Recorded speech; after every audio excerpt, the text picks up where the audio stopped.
la escena más espantosa jamás concebida, no por un lunático, sino como un acto estratégico de brillantez militar absoluta. El año es 1462, y el aire del verano rumano no huele a pino ni a tierra, huele a muerte, a podredumbre y a un horror calculado que desafía la comprensión humana. Usted es parte de las gloriosas fuerzas otomanas, el ejército más temido y eficiente del planeta. Han derribado el último bastión de la Roma oriental, han conquistado Constantinopla, y ahora marchan a un pequeño y molesto principado llamado Vlaquia para sofocar una rebelión menor.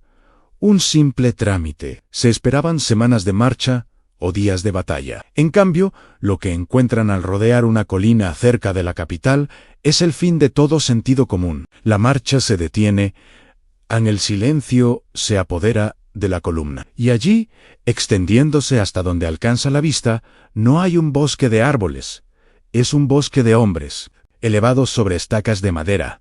Algunos llevan semanas allí, sus cuerpos negros e hinchados por el sol. Otros, más recientes, aún se agitan, aún emiten ese gemido lento que destroza el alma. Es una visión que hace vomitar a los veteranos, que detiene el aliento del conquistador de imperios, el mismísimo Sultán Mehmed II, el hombre que ni siquiera parpadeó al tomar la ciudad más fortificada del mundo, echa una sola mirada a esa grotesca exhibición de carne y madera, y toma una decisión sin precedentes, gira a su ejército y ordena la retirada total. El imperio más poderoso de la tierra ha sido repelido, no por una derrota militar, sino por la pura fuerza de una pesadilla coreografiada. La pregunta que debe helarle la sangre no es ¿quién es el monstruo que hizo esto?, sino ¿cómo se convirtió este horror en una estrategia tan horriblemente efectiva? La historia que usted cree conocer sobre Vlad el Empalador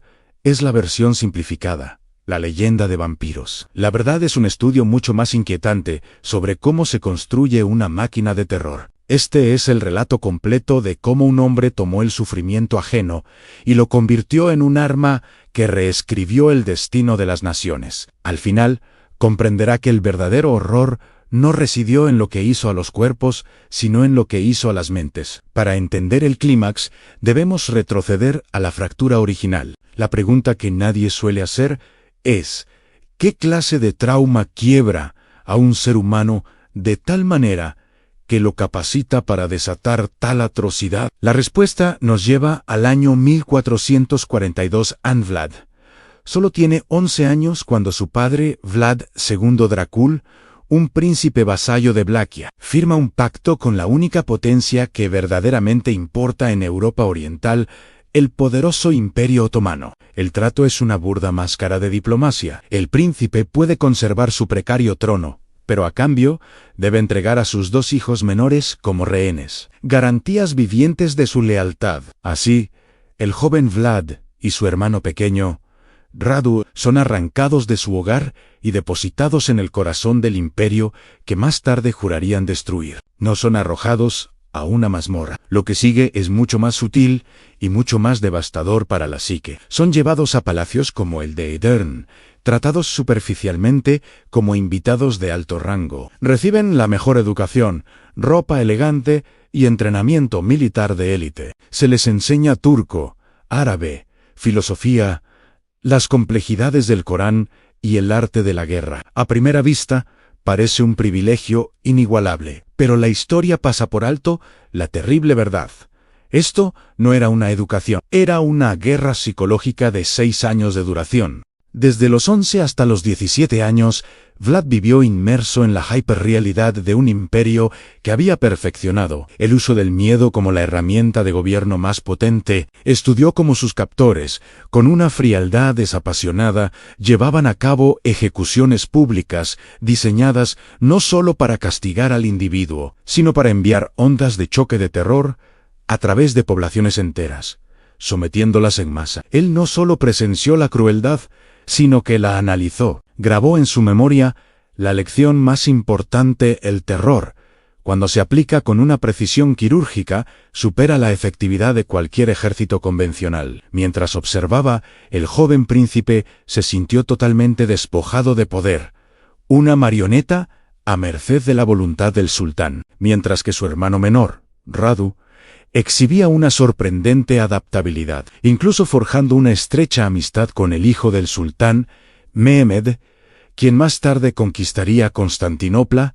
Vlad se negó a doblegarse. Los registros de la corte otomana lo describen como un niño rebelde, propenso a los castigos, se sugieren palizas y, quizás, formas de tortura. Aunque los detalles precisos se han perdido en la bruma de la historia, lo innegable es esto: algo vital se rompió, o más bien, se cristalizó dentro de él durante esos años de cautiverio. Desarrolló una profunda paranoia, un complejo de persecución combinado con una obsesión maniática por el control absoluto, pero lo canalizó de forma destructiva. Cada castigo infligido no era solo dolor, era una lección. Cada técnica de tortura que presenció no era solo horror, era una pieza más para el arsenal mental que estaba construyendo. En 1448, después de 6 años de rehenes, Vlad, de 17 años, fue liberado y regresó brevemente a Vlaquia. Apenas 2 meses después,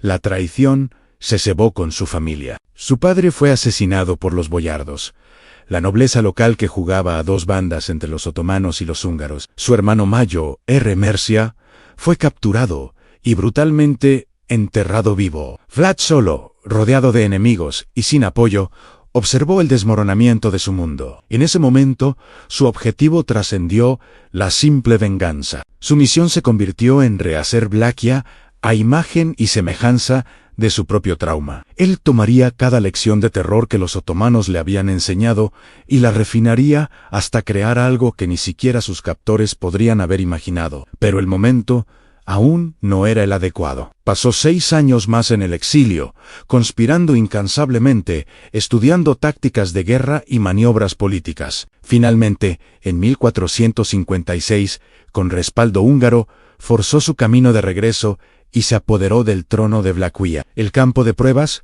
estaba listo. La criatura estaba a punto de nacer. La ascensión de Vlad al trono de Vlaquia en 1456 no fue marcada por una fiesta de coronación festiva, sino por una purga que establecería el modelo para todos los horrores que le seguirían. Su primer acto de gobierno fue una venganza fría y calculada contra los boyardos, la misma nobleza inestable y traicionera que había orquestado el asesinato de su padre y la sepultura de su hermano. Invitó a cientos de estas familias a un gran banquete en Regové. Llegaron en sus mejores galas, convencidos de que estaban allí para jurar lealtad al nuevo príncipe y asegurar su propia supervivencia política. El salón desbordaba de vino y aparente celebración. En medio del festejo, Vlad se puso de pie e hizo una pregunta que rompió el ambiente.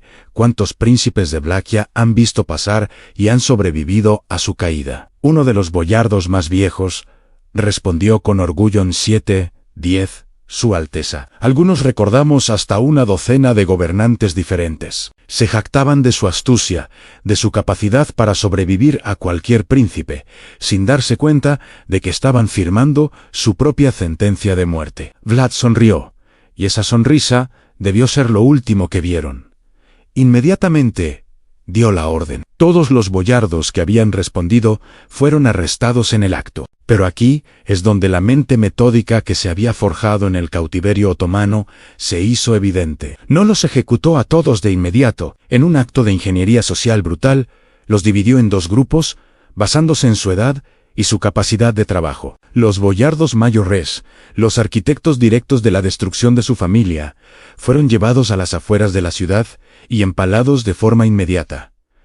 La ejecución no fue rápida. Las estacas fueron cuidadosamente insertadas para evitar órganos vitales, garantizando una agonía que duraría horas o incluso días. Sus gritos sirvieron como el macabro telón de fondo para lo que estaba por venir. El segundo grupo, los boyardos más jóvenes y fuertes, junto con sus familias, fueron despojados de sus ricas vestiduras y obligados a marchar 50 millas al norte, hacia las ruinas de la antigua fortaleza de Poweri. Allí, no se les dio la opción de la muerte, sino la de una labor forzada, brutal. Se les ordenó reconstruir el castillo con sus propias manos, o morir en el intento. Durante meses, Cargaron pesadas piedras ladera arriba, trabajando hasta que sus manos sangraron y sus finas ropas se pudrieron sobre sus cuerpos. La mayoría murió de agotamiento, enfermedad o caídas. Los pocos que sobrevivieron nunca más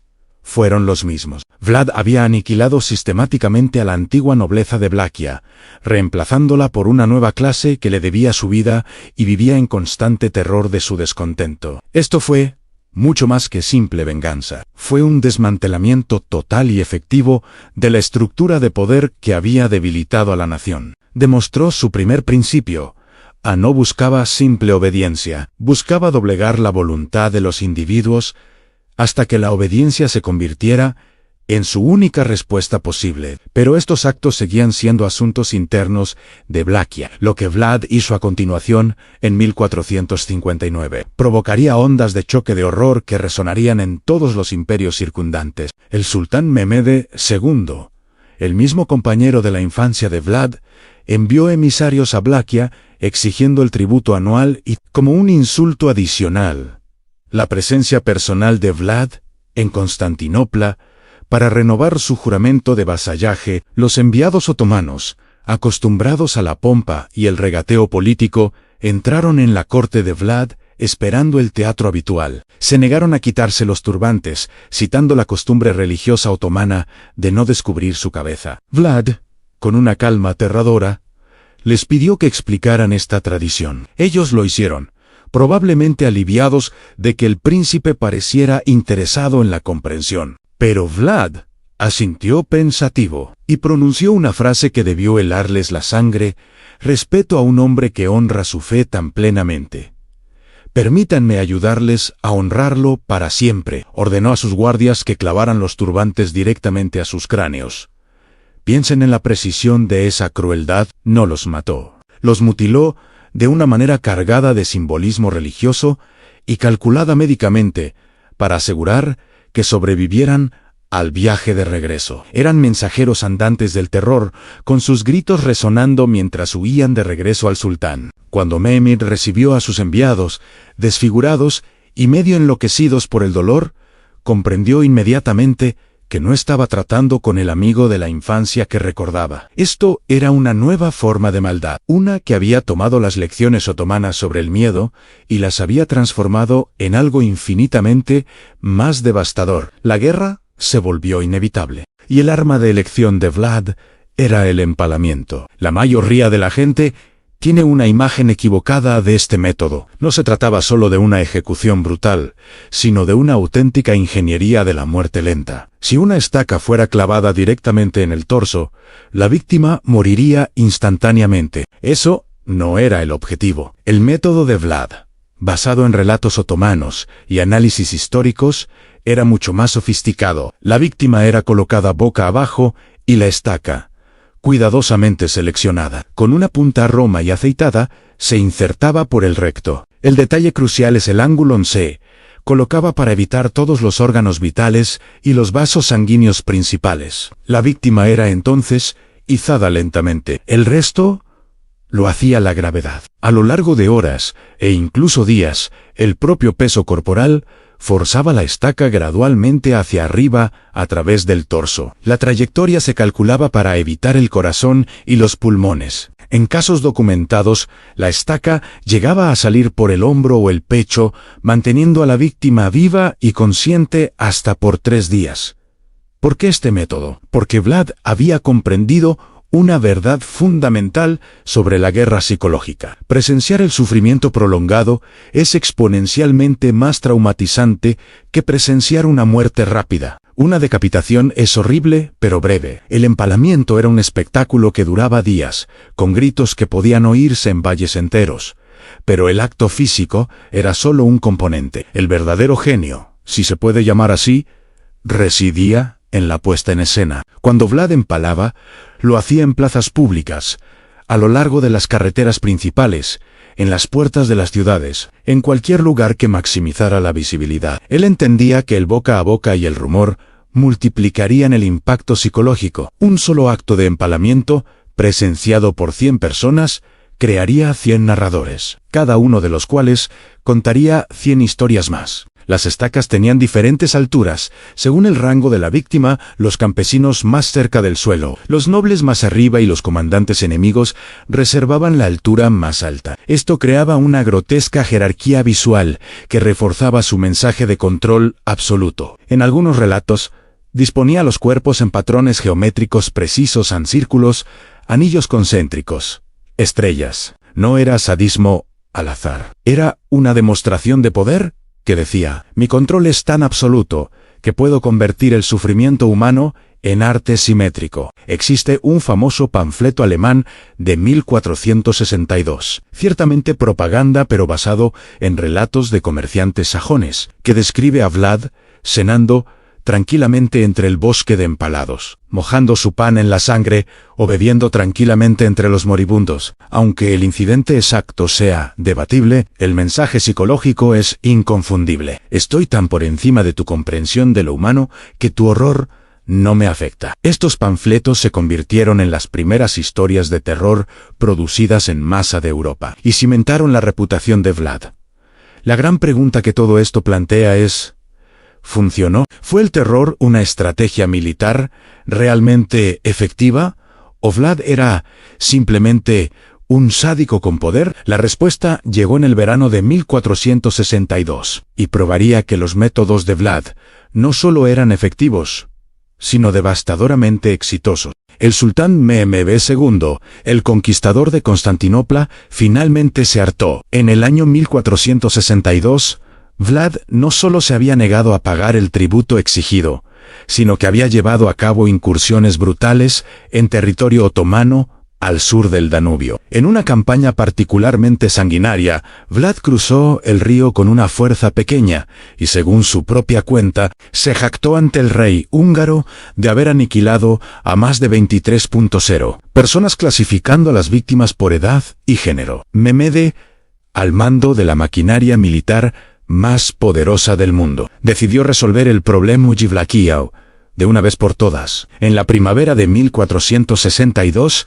reunió un ejército colosal, estimado entre 60.0 y 90.0 hombres. Incluso la estimación más conservadora triplicaba toda la población masculina en edad militar de Vlaquia. Esto no era una invasión, era una aniquilación planeada. Vlad, por su parte, solo contaba con quizás 20.0 o 30.0 hombres en total, muchos de ellos campesinos recién reclutados. Una batalla convencional habría sido un suicidio colectivo. Así que Vlad se rehusó a pelear en términos convencionales, implementando la estrategia que había estado perfeccionando desde su juventud. Cuando el ejército otomano cruzó la frontera de Vlaquia, no encontró absolutamente nada: pueblos abandonados, pozos envenenados, campus completamente quemados. Todas las fuentes de alimento y agua fueron sistemáticamente destruidas en la táctica de tierra arrasada. Vlad había ordenado a su propio pueblo retirarse a los bosques y montañas, llevándose su ganado. Las líneas de suministro otomanas se alargaron y se volvieron insostenibles. Y fue entonces cuando comenzaron los ataques nocturnos. No se trataba de escaramuzas menores. Vlad había entrenado unidades especializadas en guerra de guerrillas. Pequeños grupos, tal vez de 50 a 100 hombres, asaltaban los campamentos otomanos en plena noche, matando guardias, provocando incendios y desapareciendo antes de que pudiera organizarse cualquier respuesta. Su objetivo no era derrotar al ejército, su objetivo era volverlos paranoicos, exhaustos y desmoralizados. La obra maestra de esta guerra psicológica llegó la noche del 17 de junio de 1462, en un evento que se conoció como el ataque nocturno. Vlad, informado de que el propio sultán Mehmed estaba acampado cerca de Regové con su guardia personal, los temidos jenízaros, dirigió personalmente una fuerza de unos 10.0 hombres en una infiltración audaz, vestidos con uniformes otomanos capturados y hablando suficiente turco para causar confusión. Se deslizaron en el enorme campamento con un único objetivo: matar al sultán. Los relatos contemporáneos describen el caos absoluto ante tiendas incendiadas, caballos desbocados y ataques dirigidos directamente a la sección donde se encontraba el pabellón de Mehmed. Los guerreros de Vlad llegaron a escasos metros del propio sultán, pero la guardia de élite logró formar un círculo defensivo inquebrantable. Tras horas de combate feroz, Vlad reconoció que no podía romper la defensa. Ordenó la retirada, y sus hombres se desvanecieron en la noche tan repentinamente como habían aparecido. Si bien las bajas otomanas fueron relativamente bajas, el daño psicológico fue catastrófico. El sultán, comandante de la fuerza más poderosa del mundo, había estado a punto de ser asesinado en medio de su propio campamento por un enemigo inferior en número que atacó como un fantasma. La moral de los comandantes estaba destrozada, pero la experiencia del ataque nocturno no fue el punto de quiebre. Eso llegó cuando el agotado ejército de Mehmed finalmente se acercó a la capital de Vlaquia, Regove. El primer indicio fue el olor, un hedor espeso de miles de cuerpos pudriéndose bajo el calor del verano. Luego vino la visión. El bosque de los empalados se extendía, según las fuentes más creíbles, a lo largo de casi 2 millas. La verdad se situaba entre 15.0 y 20.0 cuerpos, todos dispuestos con la meticulosa precisión geométrica que Vlad había perfeccionado: filas ordenadas, círculos concéntricos, patrones que irradiaban desde el centro, con víctimas de diferentes alturas según su rango, creando una grotesca jerarquía de sufrimiento. Vlad llevaba meses preparando esta visión. Había mantenido a prisioneros otomanos y colaboradores locales vivos específicamente para este propósito. Algunos cuerpos estaban negros por el tiempo. Otros, según el cronista bizantino laónico Calcocondilas, aún estaban vivos, emitiendo gemidos que se podían escuchar a lo largo del campo. Los soldados otomanos, veteranos curtidos en innumerables masacres, se vieron superados por el horror. Algunos vomitaron, otros se negaron a avanzar, dispuestos a desertar. En el centro del horror, en la estaca más alta de todas, estaba Homza Pasha, un comandante otomano de alto rango capturado previamente, su cuerpo colocado directamente de cara a la ruta de aproximación del sultán. Era el mensaje personal de Vlad a Mehmed. El conquistador de Constantinopla detuvo su caballo y se quedó mirando el espectáculo en silencio durante varios minutos. Calcocondilas recoge la supuesta respuesta de Mehmed.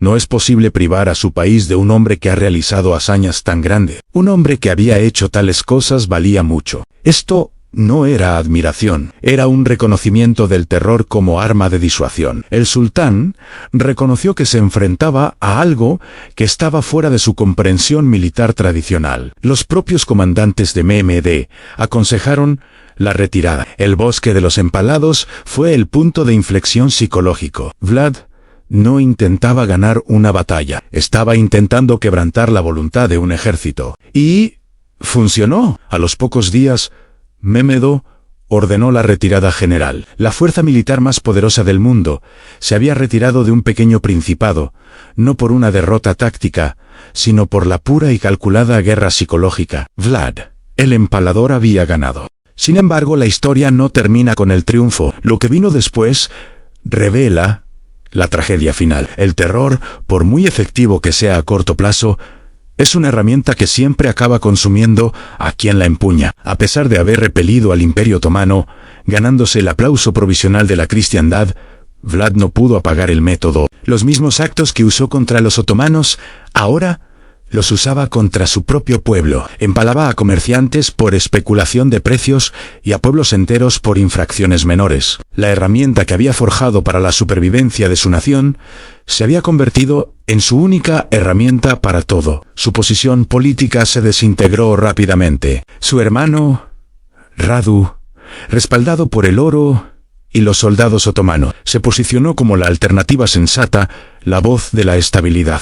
En noviembre de 1462, apenas meses después de su Mayo Ere triunfo, Vlad se vio obligado a huir a territorio húngaro, donde fue inmediatamente encarcelado por su supuesto aliado, el rey Matías Corvino. Pasó 12 años en cautiverio. En 1476 se le dio una oportunidad fugaz de regresar. Con el apoyo de tropas húngaras, Vlad recuperó su trono, pero solo le quedaban apenas 2 meses de vida y reinado. En diciembre de 1476 o enero de 1477, Vlad murió en batalla contra una fuerza otomana cerca de Bucarest. Las circunstancias de su muerte son confusas. Algunas fuentes sugieren que fue asesinado por sus propios hombres, ya sea por traición o por confusión en la batalla. Lo único seguro es la macabra consecuencia: en su cabeza fue cortada, conservada en miel y enviada al sultán Mehmed a Constantinopla como prueba irrefutable de su muerte. Después de todo el terror, el empalamiento, la guerra psicológica, Vlad terminó como un trofeo exhibido para burla en la capital del mismo imperio que había intentado doblegar. Su cuerpo fue supuestamente enterrado en el monasterio de Snagov, pero las excavaciones posteriores encontraron la tumba vacía. Hasta el día de hoy, el paradero final de los restos de Vlad es un misterio. ¿Qué conclusión extraemos de esta figura? En Rumania, a menudo es celebrado como un héroe que, aunque brutal, defendió con éxito la independencia nacional. Para el resto del mundo, y gracias a la novela Drácula, se ha convertido en sinónimo de maldad sobrenatural. Pero el verdadero horror es mucho más simple y mucho más aterrador. Todo lo que hizo Vlad fue dolorosa, terriblemente humano. No nació siendo un monstruo. Fue un niño quebrado, creado por un sistema que le enseñó que el poder reside en el terror y que la supervivencia exige una crueldad absoluta. Él tomó esas lecciones y las llevó a su extremo lógico. El bosque de los empalados no fue locura, fue psicología aplicada. El horror no reside en el hecho de que Vlad era malvado, sino en el hecho de que su método, este uso calculado del miedo, funcionó. Demostró que el terror, debidamente utilizado como arma, podía lograr lo que los ejércitos convencionales no podían. La verdadera pregunta que nos deja esta historia no es sobre la maldad, sino sobre la naturaleza humana que dice de nosotros el hecho de que este método fuera tan devastadoramente eficaz. Si te ha fascinado este análisis psicológico y las verdades incómodas que se esconden en la historia, no olvides suscribirte al canal y activar las notificaciones para que no te pierdas el próximo capítulo oscuro que los libros de texto prefieren ignorar.